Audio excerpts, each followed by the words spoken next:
Coach Jonathan, paano ba mag-cash out ng pira sa Binance? So ito po. So i-demo natin ito. Meron tayong laman na $4,203.75. So ngayon, i-cash out natin. Ang gagawin natin dito is P2P. I-click lang natin dito yung funding. Yan. Tapos click lang dito P2P. Tapos subukan natin dito Express. May Express ba para mabilis? Tapos i-click natin dito Sell kasi ibenta natin. No? So pag buy, yan ang bibili ka ng USDT. So dito ito Sell. Tapos click lang natin dito is Max. Ay, hindi pa na natin na ilipat na natin sa funding. I-transfer lang po lang muna kasi nasa spot. Tapos click mo Max. Tapos click mo confirm transfer.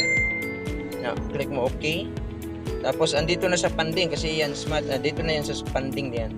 So pag na-funding mo na, mag P2P na. Yan, dito po. Click na P2P. Tapos click natin dito Express. Tapos i-click natin dito yung Sell. Sell. Ayan. Click natin dito yung Sell.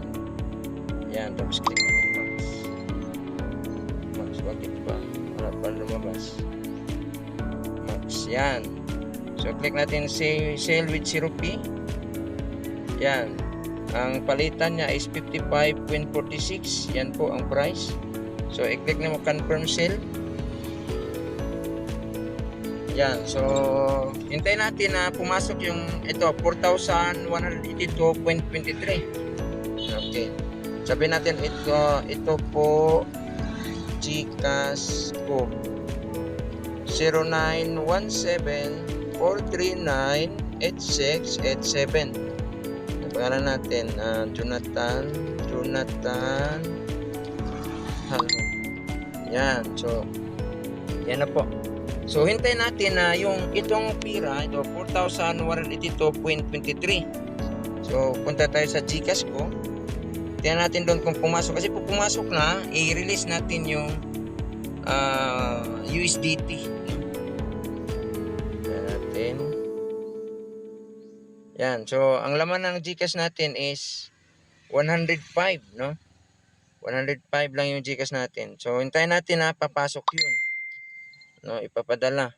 So pag mapadala na, so i-release mo yung 75 na hintayin natin, no? Ang ginamit natin is Express. Pwede mo i-chat. Good morning. Good morning. Please release my payment. Your payment.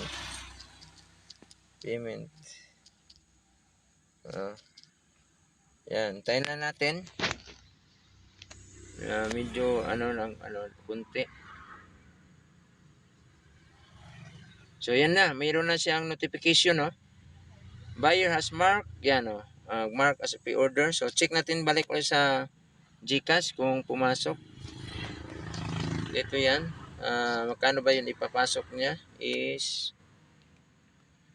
4,182.23. 4,182. So 4,182. Check. Yan, pumasok na. Ang bilis yan, no? 4,182.23. So ngayon kasi pumasok na, no? Sa funding, like that, funding. I-release natin yung yung coins. Then natin ito. Click na natin dito. I-click natin dito payment receive. Tapos I have received unverified following amount. Tapos confirm release.